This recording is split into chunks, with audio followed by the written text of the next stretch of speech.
pretty sure it's cider.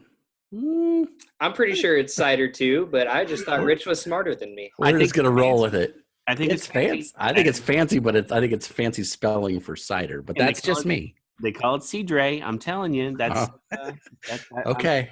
Cidre. I don't know. No, I'm with you, Brian. I just thought maybe Rich knew something I didn't. Can you buy Cidre at Target?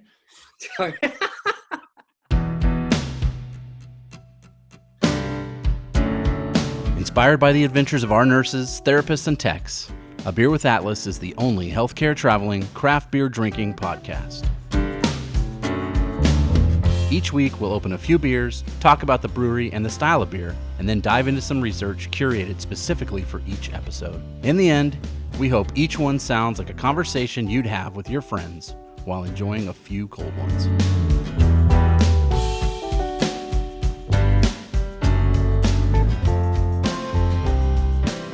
Welcome to a special frat edition of A Beer with Atlas. I'm Rich. I'm Brian.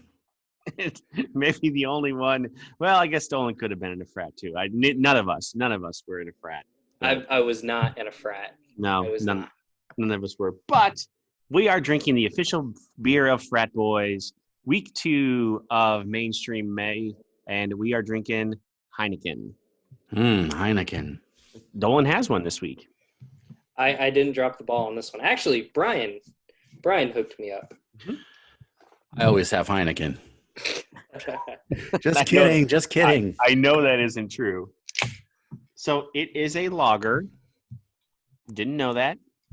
Yeah, it's European. This is my first Heineken ever. Oh, I can't wait. Just smell it. Just open that and smell it. Oh, no. What? You're probably going to love it. Watch this. I hope not. We have all this spin on it, and you're going to probably love it. Okay, so last week we did a Younglings traditional lager, which is if you had to say, like, what's a lager, I would say Youngling is lager, right? Which a lot of people on the East Coast would probably agree with me. So this is also a lager, like Brian said, produced in Holland. Yeah. I think, Rich, I'm gonna actually put a bet in that you will like it just because you like Dos Equis. Oh, does it taste like Dos Equis? The green bottle. I don't think does the green. Well, I think we will find out more about the green bottle. We are gonna find out about it today. So I think we should all give this a shot right now. Let's try this first before we talk about it at all. Let's get it out of the way. Heineken. Dolan, something tells me you've had these before. Yeah. I've had them probably 2 or 3 times. You know what? It's not that bad. It's not that bad. I seriously dreaded this episode. I didn't know what I was going to expect. Why was it so negative? I think it's just a connotation, maybe. Who was drinking it that you knew about? Maybe. I don't know. There were a bunch of just dickheads that I grew up with that family show. Not really. That would drink green bottle beer all the time. Rolling Rock, St. Pauli Girl, Heineken, and they were they were dickheads, and I negative connotation the whole time with it. I don't know. Yeah, it's one of the reasons it's good to pour it in the glass. Then maybe if I could have brought it to you, I wouldn't even have told you. If we were in the office, I wouldn't even have told you what this was until you tasted it. Then I would have been like, Heineken, boom. I kind of like it. It's not bad. It's got a sweetness, but not in the same way as Youngling, if that makes sense. It's like a different sweetness. It's a muted sweetness. Yeah. And that might just be the size of the brewery, maybe sort of thing. But what gets me about Heineken and Rolling Rock is that the aftertaste. After you swallow and you breathe out, that's the I'm gonna tell you, the smell isn't great. It isn't a pleasing. Nose? No. Hmm. It almost has, it's almost like the same reason why I don't like Corona, because of the stinky skunkiness of a Corona. It almost has like baby skunk smell a little bit. Maybe. Yeah. Well, you're onto something there. Oh. Corona's in a white, like a clear bottle. Mm-hmm. And this traditionally, for a long time, was in a green bottle. Mhm. We are drinking cans because I refuse to buy a 6-pack of this to have any left over in my house. I didn't want it. I already had a Yingling, and I had some other ones that we were doing for the show. So I didn't want any leftovers. So we got pint cans, which is unfortunately for us, or fortunately maybe, we're drinking a little bit more than the 12-ounce bottle. But we're going to get into a little bit. But yes, you are on something as far as the smell of it goes, and tying that into Corona. Because they are not brown bottles.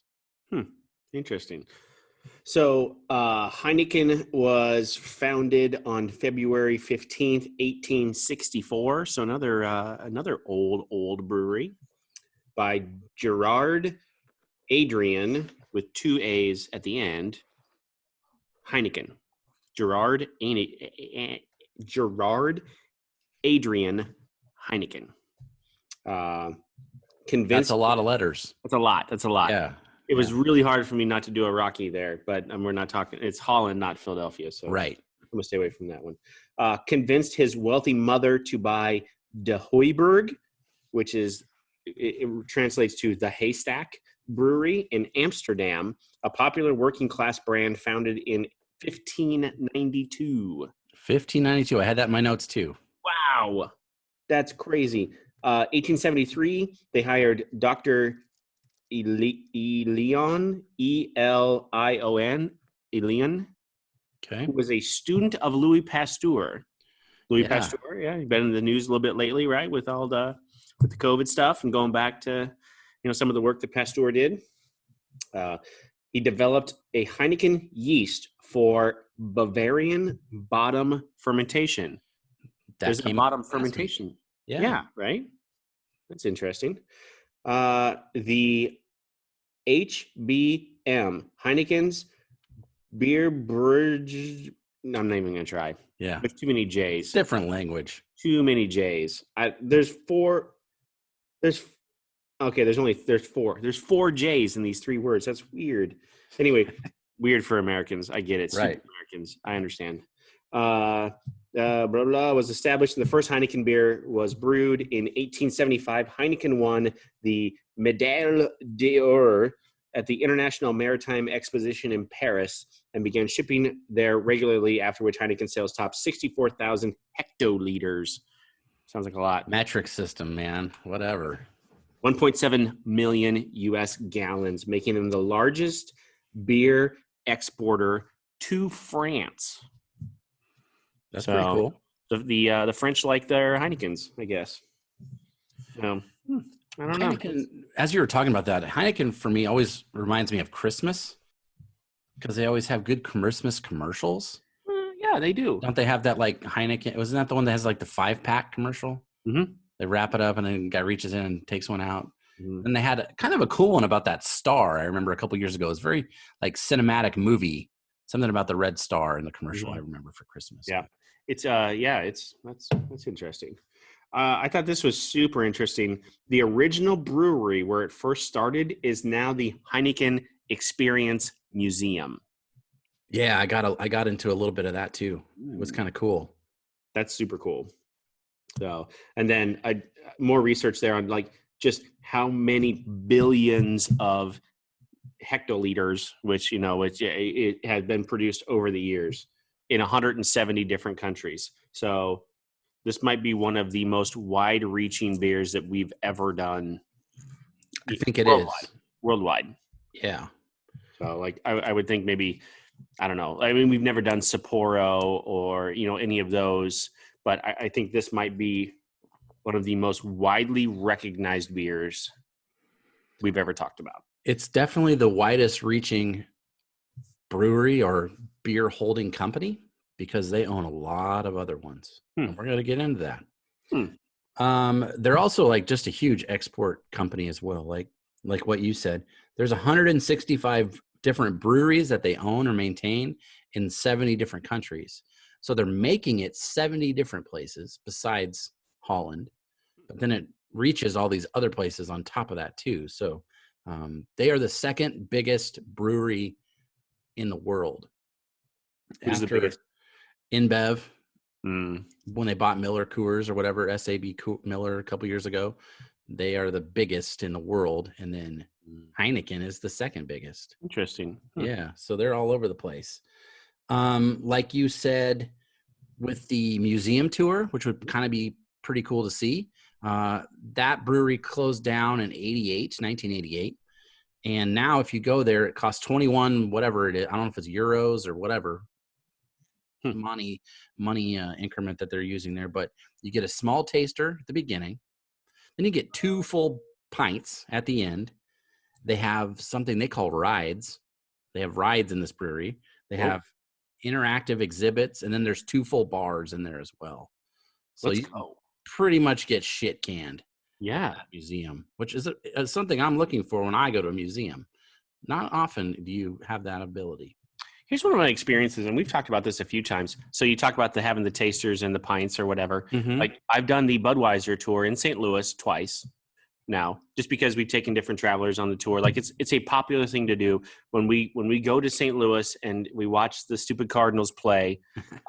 It's fun. Busch Stadium is beautiful. The team that plays there stinks like poo, but it's a fun stadium to go to. And we go do the Budweiser tour, which is a fun history lesson outside of the beer and, whatever else I think of their beer, whatever. But outside of all that, you get like at the second stop, you get a taster directly from like, this is coming directly out of the, the, whatever they call it, the tanks, whatever. And you can choose whatever you want. It's one of the most delicious things of all time. Wow. Right off the fermenter or what? Yes. They give it to you right off the thing. And you're like, this is Bud Light? Are you kidding me? I bet why you ruin it? Yeah. What are you doing? Yeah. So I bet the Heineken that you get there at the experience is great. Like magic. I wrote down a few of the countries that they have breweries in that they own. So I'm going to hit you with a few of these, and I was surprised. So these are the ones I was really surprised at. Ethiopia. They have a Heineken brewery in Ethiopia. Whoa. They have one in Egypt. Wait a minute. Where are they getting the clean water? Maybe they distill their own. Maybe they have a water treatment thing there. Maybe. Okay. Papua New Guinea has one. New Zealand, Slovakia, Nigeria, and Jamaica. Jamaica? Yeah, because guess what they make? They own Red Stripe. Tease next week. Red Stripe. Red Stripe. Owned by the Heineken Brewery Corp. Wow. Here's some other things that Heineken owns. Strongbow Cider. Heard of those, right? Love Strongbow. It is my favorite cider. Owned by Heineken. It smells like dirty socks, but it tastes delicious. Maybe there's a tie. John Smith's in Newcastle. So those are English breweries. Not Samuel Smith's, which we've talked about before, but John Smith's is another one. And then Newcastle, like the Newcastle Brown Ale and all those. I enjoy Newcastle. They own that. They own Tecate. They own Sol. They own Dos Equis. We talked about that last time. They own Amstel. They own Svajček, which is, let's see, what is that? Czech. It's like a famous Czech beer. Yep. Czechoslovakia stuff. Birra Moretti, the Italian beer that you'll see sometimes. That's a green bottle beer. And they own this little brewery called Lagunitas. In which we've had access to Lagunitas for a long time. I don't know if we've ever done one of their beers, but they have a lot of cool stuff. And they have an owning share of that. I don't think we've ever done a Lagunitas beer. No. Not on this show, I don't think. So they have a lot. Both of Never is quite delicious if you can get it in cans. Right. Did you know where they ranked on the top selling beers of 2019? Who, Lagunitas? Heineken. No. Probably number 2. Oh, that's close. So as of October 2019, okay, the best-selling beers. Number 1 is Stella Artois. Number 2, Corona. Number 3, Heineken. And this is worldwide. Worldwide, yeah. Worldwide. I mean, they've got a huge, reach, more than anything we've ever really discussed on the show. Mm-hmm. So they are publicly traded on the New York Stock Exchange. If you want to get in on them, they are HEIA. I have a couple other things. Oh, wouldn't that be NASDAQ? Oh yeah, NASDAQ. Sorry, that's NASDAQ. Yep. But they are on the 4 letters NASDAQ, 3 letters or less. Yeah, New York Stock Exchange. They're on that one too. I just didn't write it down. Okay. What is it again? I'm going to look it up. HEIA. HEIA. Yeah. They had a slogan that didn't change for 30 years, which was refreshes parts other beers cannot reach. So from 75 to 2005, that was their slogan. It's kind of artsy, I guess. I don't know. Yeah. It's not like crack a cold one or it's Miller time. It's like some words. You're like, oh, For the what? mountains. I got to think about this. Very European. They did a pop-up bakery a couple years ago. We were talking about that bottom fermentating yeast and stuff. So they wanted to show off their yeast, and they had pop-up bakeries all around in Europe, and they baked different kinds of breads using this yeast. And then all the money that they got, they gave to this like European Bakers Union Guild, basically. So did like a fundraiser, try to show off their stuff, what makes their beer special to them, which is kind of cool. I've never heard of anybody doing that before. Oh. It was the first beer to import into the United States after Prohibition. So when beer was coming back in, when it was finally legal to drink beer, they were the first one on the doorstep saying, hey guys, got some cold ones for you. All right. Heineken USA. So Heineken, since it's so big, it's split up into a lot of different groups, and Heineken USA is its own entity, kind of. And they were the first to have a female CEO of any major brewery. So they were the first one, and her name was Maggie Timaney, Timaney, I believe is how I spelled it. They are either have launched or are going to launch something called Heineken 0.0, which is their ABV-free beer. So we talked about that a few episodes back about NA beers. We drank one. They're trying to get into that game as well. And then they're a huge, huge, huge soccer sponsor, or football, if you're into that junk. The football. Which I'm not. This is probably where my anti-Heineken stance will come seeping out of me. They've been like a European league, soccer, football, whatever sponsor since like the 80s. And then they're really big here in the United States soccer, whatever the heck that's called. I saw some stat they sold like 4 million pints in the United States at these soccer games. Because like if you go to a soccer game or a match or whatever, you're drinking Heineken. Because if you're doing that in Europe, that's what you're drinking too. So it apparently bleeds over into the United States, and that's like their big money maker for them. You're not a soccer fan there, Brian? You don't? It's super boring to me. It's a lot of running, no scoring, no thank you. I will give you this. So our friend and client manager, Bippin, here in the office, who is a huge, huge soccer fan, talked me into going to the World Cup finals a couple of years back at a taco place down Corner Kick, yeah. All right, yeah.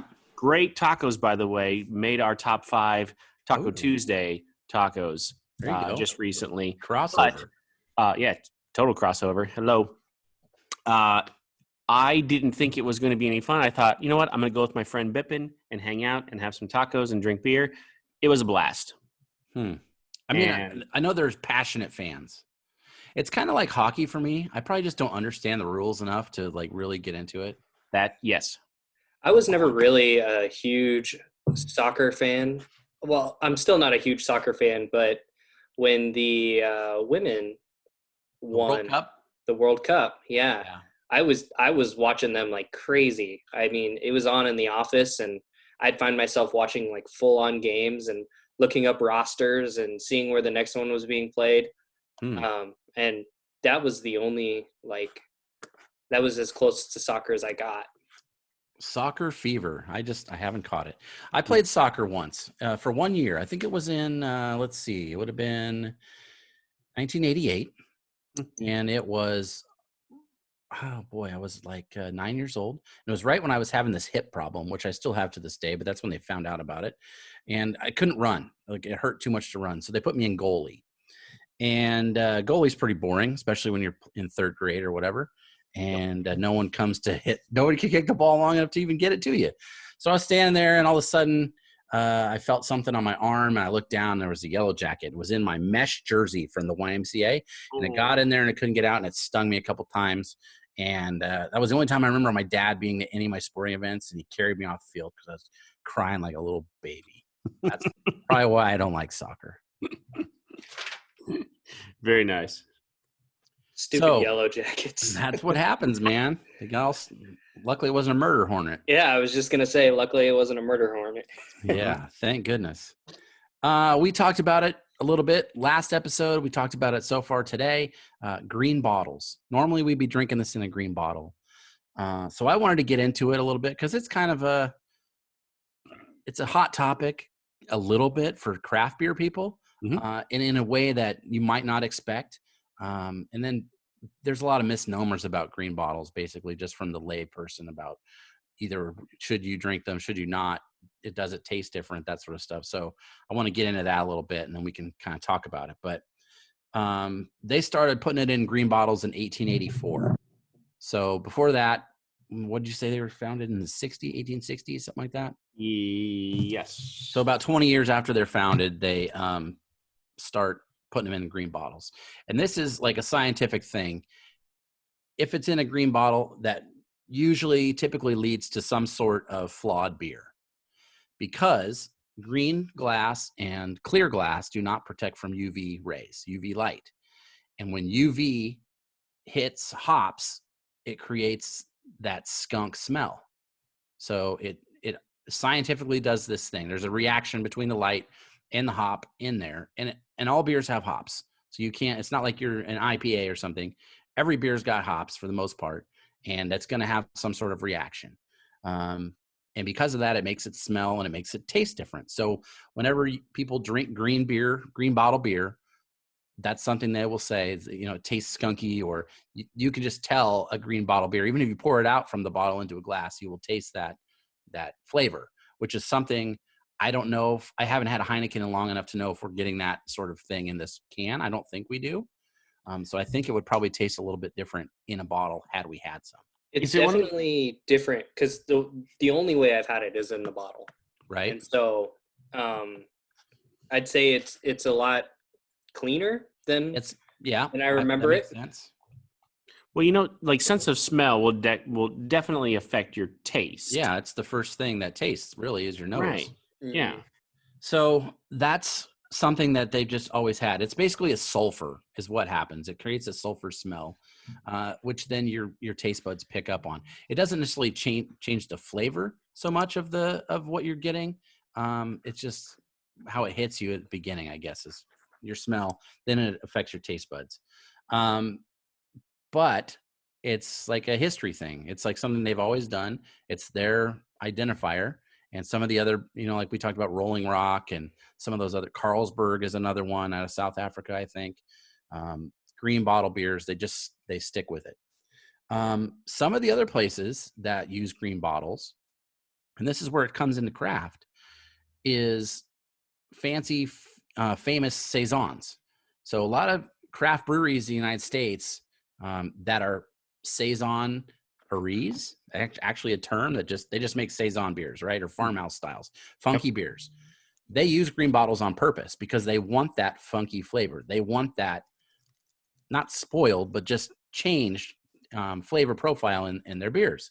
Mm-hmm. There's one that started in Florida, which I wrote down, I think, I'll find it in my notes, but they started with green bottles in their saisons and farmhouse beers, and then they stopped because customers were like, I don't want to buy this in this bottle. It's skunked. It's ruined. So they stopped for a couple of years, and then they're like, you know what? This is what we want. This is the product that I believe in. And they went back to green bottles, and they've never looked back. So that's like 2008 in Florida was that place. Funky Buddha? Is that Funky Buddha? Nope. Because that's isn't cigar. It's by Cigar City in those places, but okay. I have it written down in my notes here. Green bottles were first used by a major like beer nerdy brewery, Saison DuPont. If you ever bought a Saison like at a bottle shop, I used to sell a lot of these when I worked at Bricks. It's like the Saison. If you want a Saison, this is the world famous Saison, and it comes in a big green bottle, and that's on purpose. And that was in 92. There's some other ones that you can find on the internet, and they're some of the most expensive bottles you'll see are like Cotillon, if you've ever seen that. 1988, they started putting their stuff in green bottles, and those are beers like $100 a bottle or $200 a bottle, stuff that it's kind of like a big dick competition when you see those. If you get one of those and you post it on Facebook or internet or wherever your beer group is, and you're like, look what I got. Boom. It's one of those deals. It's like a, grail, holy grail beer for people that are a whale. They call it in the craft beer world, a whale, a white whale. Jester King out of Austin, Texas. We have their distribution in Nebraska. They also started doing green bottles for some of their funky, because they're all about Brett and funk and Saison's earthy beers and stuff. So if that's the style of beer you're doing, then some of those cool breweries are putting them in green on purpose. Now, green glass traditionally is more expensive. It costs about 75 cents more a bottle to get the green versus brown or clear. It started for some breweries because World War II, there was just a shortage of brown glass. You couldn't get it. So they were using green as a cheaper substitute and also a way just to bottle the beer. And then it's kind of flipped over the last 50, 60 years, and now it's more expensive to get green. I have never seen, other than Jester King in Nebraska, a craft beer in a green bottle, but maybe that's changing. I'm not sure. The same brewery that I forgot to write down, apparently in Florida, I'll look it up. Started, then they stopped, then they started again. Oh, here it is. Saint somewhere it's called in Florida. That's where they're back. Saint somewhere. And they're one of those places that just makes funky stuff. Then I read an article about craft breweries and, what's next, what's trending. We always talk about like, what's the next big thing? What's the next style?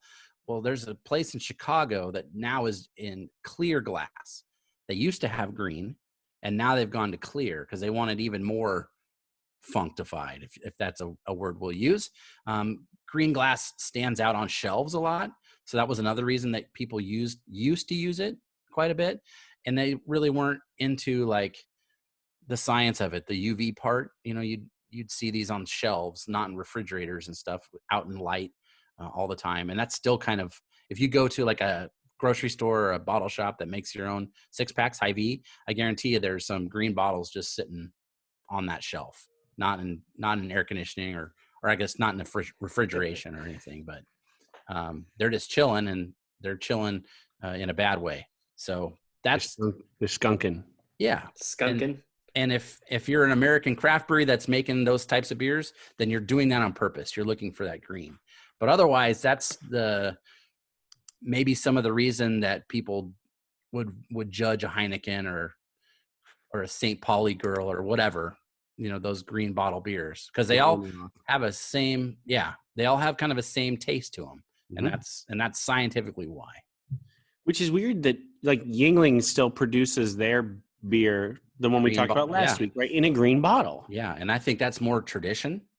And it's also probably, it just depends. Like they're probably selling enough of it that it's not a huge deal. It's not sitting around a super long time. Sure. But it is happening instantly. And that's just one of the reasons most places go with, if they're doing glass, they're doing brown glass for the most part. Then it's been, cans. That was the big thing like pint cans, like what this is out of. That's been the craze lately, is like Mhm. pint cans. That's a show off move. Like, this is our power thing. And now they're saying some of these breweries specifically that are making those are going back to green, or in some cases even clear, just to be on the cutting edge of what's next. So I guess keep an eye on that. I had a list of craft breweries that make green bottle beers, but they were all like tiny little New England breweries, like Vermont, places like Mike Combs has probably been to, Vermont, New Hampshire. Like there's one, Farmstead or something like that is a brewery I've heard of that has a green bottle, but they're mostly saisons and funky beers that sort of thing is okay. Where you want that. You're seeking that out. Yes. You're not putting this IPA in a green bottle or a stout. Mm-hmm. You're putting maybe a fruited sour, or you're putting in a saison, and that's pretty much it.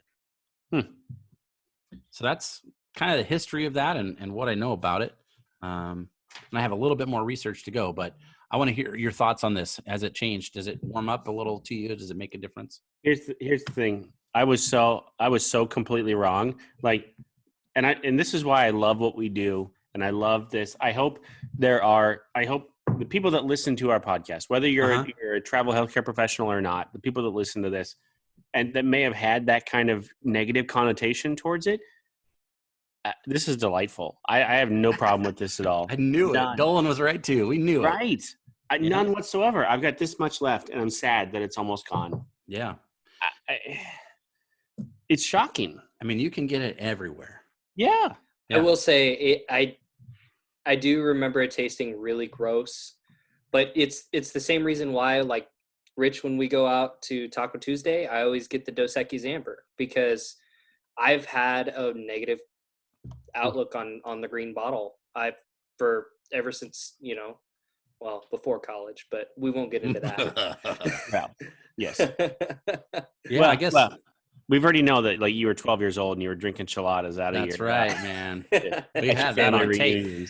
I'm at family barbecues. Yeah, maybe my mom said the rule is if I'm home with her, it's okay. It's okay. My dad might have had that rule too, and I wasn't. I didn't always take him up on that, but every once in a while, he liked. I always felt weird. Yeah. He liked Michelob, and I wasn't a Michelob fan at all. Remember the weird Michelob bottle? Oh yeah, where it's kind of skinny and it had had a little thing weird. In the middle. Yeah, that was his jam. He liked Michelob, and that, like, Michelob Heavy, whatever that was. Which I don't even know if they make. I'm sure they probably still make it. I just don't think we get it. Yeah. Right. Yeah. Yeah. You know what? I was completely wrong. I'm sad that I felt the way I did about them. Now, I don't want to go out and buy myself a 6-pack, or I'm not going to go like buy Rolling Rock or St. Pauli Girl at this point. Mm-hmm. But the green bottle thing makes a ton of sense now.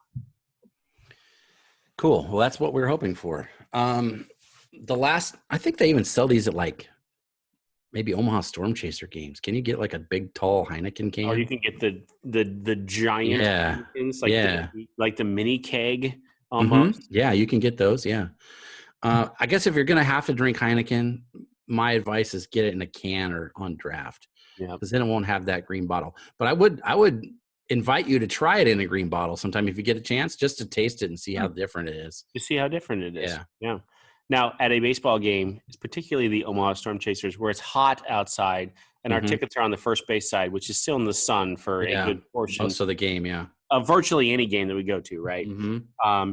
I really, and this is a horrible, horrible secret about me. I don't even want to say it out loud. I enjoy the Bud Light Lime.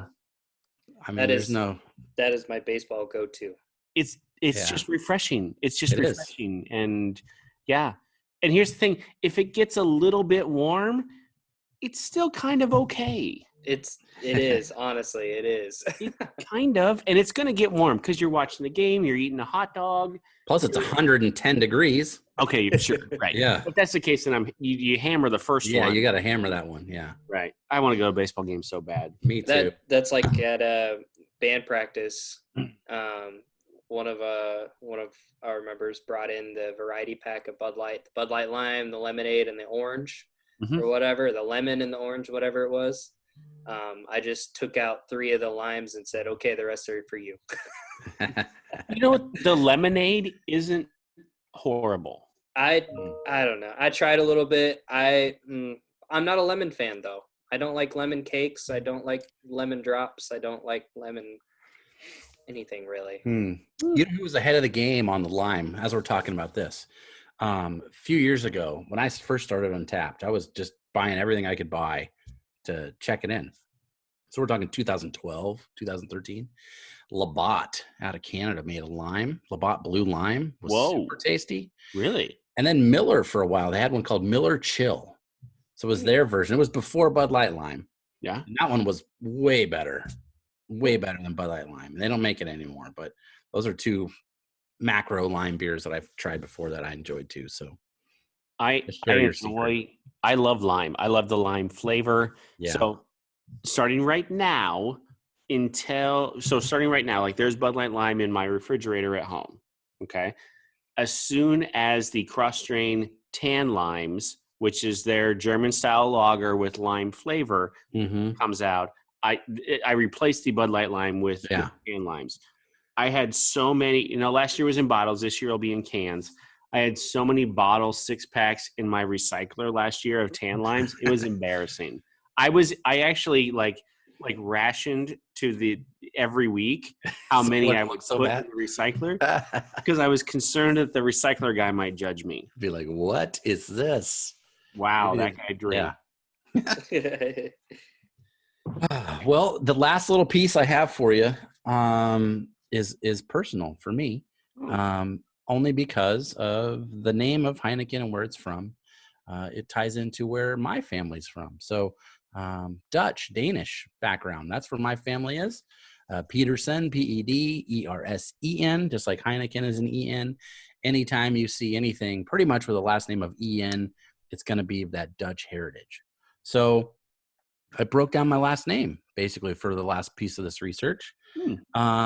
And as it sounds like in English, basically it means Peter's son or son of Peter. Pedr is how they spell that. So it's the fourth most common last name in Denmark, which is where my family's from. 3.5% of the population has that last name there. And it's the sixth most popular in Norway. And then I went and I did a little digging as far as quasi-famous people with my last name, because there's not that many of us out here, especially in the United States. There's not a whole lot. And I found a few that I'll talk about. I wish I was this guy. His name's Randy Petersen. He's a pro bowler and an ESPN commentator. Oh, so he does bowling on ESPN. He talks about that. Ray Petersen. This guy was into graphic design in the mid 60s and 70s. I think kind of like Mad Men sort of stuff, marketing, that sort of thing. He was credited with coming up with the like this gas station 76, that circle, that orange circle with the blue 76 in it. Yeah. He came up with that and created that. That's like his big lasting legacy. Here in Nebraska, we have a senator. His name's Dwight Petersen, or we used to state senator. He's out of Elkhorn, spelled the same with me. And then there was a guy that I used to work with, who his name is Steve Petersen. And he was a guitar player in a band called Cursive, which is famous across the United States and the world, but they're from here in Omaha. They were on Saddle Creek Records. He went to law school at Duke. So he moved down there to like the Durham area, started a couple of bands there. And then one of them he came back to Omaha, started another band called Criteria. And now he's an attorney working, and his name is Petersen as well. So there's not a whole lot of us out there, but we have this in common, which is the, I guess, Heineken beer. It was from our homeland, our motherland. So there's not a lot. You should drink more of this then. No, I'm okay. Okay. I bought this 4-pack. That's as good as I can do. I still have one left. Yeah, so technically you still have one in your refrigerator, then you can enjoy. Yeah, I might do it. We'll see. Summer day. You know what? That's why I love what we do and doing these. It's really, it changed my mind. It absolutely changed my mind. Good. I mean, this is one of those beers that you can get like at an airport bar, or an Applebee's or wherever you're at, they have Heineken. I guarantee you.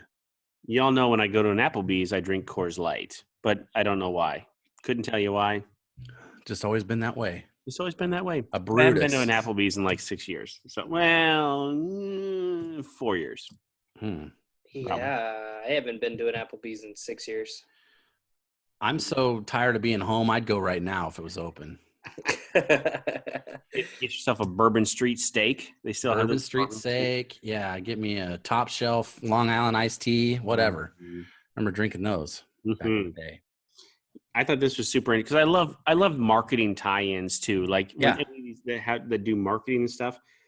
Dating back to '97, Heineken has a long withstanding relationship with the Bond franchise. James Bond, Bond movies. Yeah, cool. They've been featured in 7 consecutive James Bond movies, and it's their longest current global brand marketing platform. God, I wish I would have researched that. I would have blown your brains with all this James Bond knowledge I have. Unbelievable. Like that's out of all of it. Like I circled that like twice because like that's crazy that okay, so they latched onto that and they've been in that many Bond films and it's that big for them. Outside global marketing platforms. So outside of UEFA Champions League, rugby, Formula One, because like that's another thing I wrote down was like their Formula One sponsorship here in the United States like is a big deal. Yeah. Those James Bond movies, very similar to the Heineken, like they're shot all over the world, like they're on set, like they're in the places. It's not a green screen. They're in Morocco or they're in Nigeria or wherever. So just like Heineken, they got their name out there. Pretty cool. I remember like Daniel Craig being in a Heineken commercial. Don't you? Now that you think about it? Kind of, yeah. Yeah. Like as James Bond. Which is super weird because you think martini, right? I mean, that's your that's what for sure. Shaken, not stirred. Right? There you go. This is going to blow your mind. Okay. Last week, we thought we had the largest number of untapped check-ins. Yes. We did 380,000 or something like that. 395,000, right, for last week. How many check-ins do you think we've got on Untapped for Heineken? That makes me feel like it's more. It is more. It's more. And it's more by 100. 415,000? I'm going to go 608,000. That's a lot. 495,000. That's a lot. So I wonder then if Heineken is number 3 of most selling beers in 2019. Corona and Stella are the ones above it. I wonder how many untapped checks. Corona, 482,000. So less. Yeah, so less. And then Stella, you said? Stella, yeah. Stella, 493,000. Oh. So not Stella, everybody that's drinking it is checking them in. That's obvious. That's obvious. But Stella, for a craft beer app, Stella has, the most we've seen so far. I think, doesn't Stella also have a green bottle? Maybe. The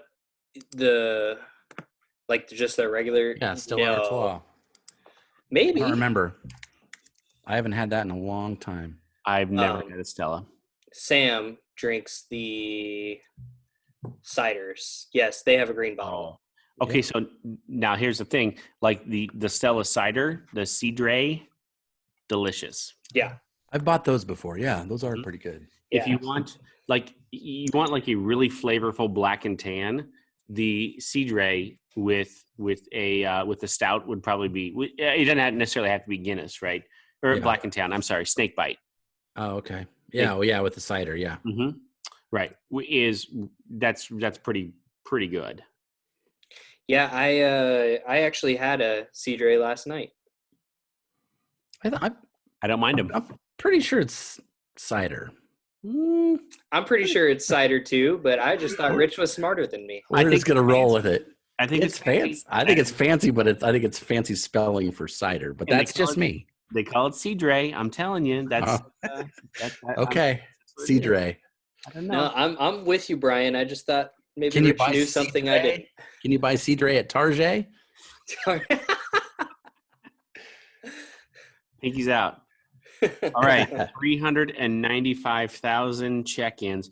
Brian, you have checked this in twice, and you must have been hammered. Could be, or it could have been a long time ago. Or it could have been. Okay, let me look and see. Check it out. Check the dates. Let's see. Brian Petersen, CHI Health Center, November 2012. That was a concert. So I'm in the Quest Center back then. That was the Quest Center. Okay. So and we were both hammered and a long time ago. Yeah. Right. July 3rd, 2012, Stir Concert Cove. The concerts. They're always at concerts. Mm-hmm. You have checked them in at a solid 4 both times. What did I know in 2012? Not much. Hey, you know what? It was a delicious beer at the time. Probably I raked it high because of the concert too, but I'd say this is a 3.5 for me. Dolan, what do you think? I would rank it higher than the Yingling. Oh, that's for sure. I would go, probably like a 3.25. Out of 495,000 check-ins, the average is 2.92. So, 3.5. It's the same as the Yingling, I think, but from a it's pretty close. Yeah. Here's the thing. I think going off of my memory, the Heineken in the bottle, that's like probably a 2. It would be really low, right? Yeah. Okay. If we're talking right now in the can, I'd go like a 3.25. I would drink this again out of the can. Right. Let's put it that way. Thinking, like, if there were a waiter here, I would be pointing right now. Like, I'm pointing at the can. Like, another one. One more? 2 more? Two more rounds. 2 more? Right? I'd be given that. Yeah, with the 2 more over here. It's got to be the second most popular thing to do in Amsterdam is drink Heinekens, I would think. If I were in Amsterdam, that's yeah. Just throwing that out there. Right. Would it even be the second most popular? Well, there's Frites, right? I don't know. I've never been there, thankfully. Hash bars would be the most, maybe. I don't know. There's a lot of things that you could do in Amsterdam. Amsterdam sounds pretty magical, quite honestly. For 3 married dudes, I don't know if we're going to get the same out of it. We could still get into trouble, though. I guarantee you that. Still go and go to a hash bar and. It might not be crab legs and Jameis Winston stand-ups, but we'll still get kicked out of a place or 2. Maybe not. Man, maybe not.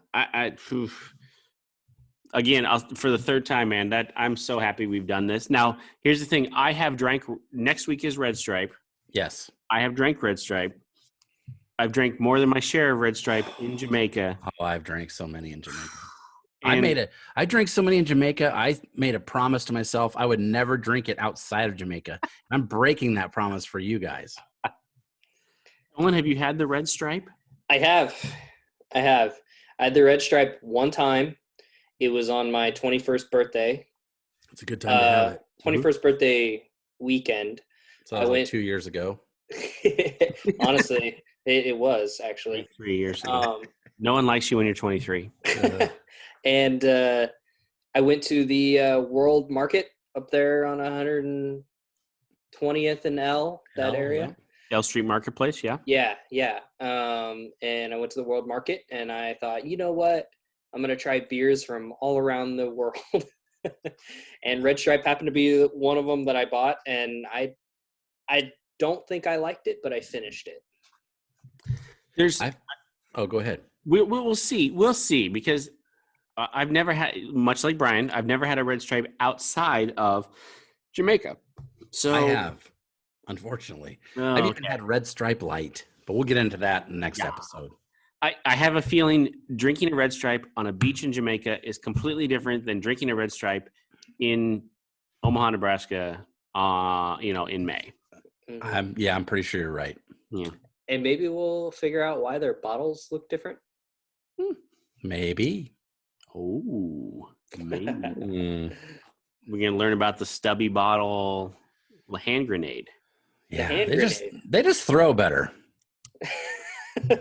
Maybe.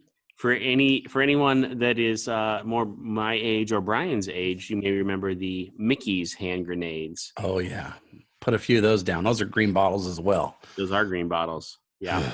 Going maybe for next year, Mainstream May 2021, we will do Mickey's. That's like all liquor, man. Oh. Not that bad. They're not that bad. Or we should do an all ice Mainstream. Bud Ice. Keystone. Natty Ice. Oh God. Yeah. We can get real nasty with it if you want to. Oh, we could. Yeah. All right. Let's. You can't even say it. You're so excited. Oh my gosh.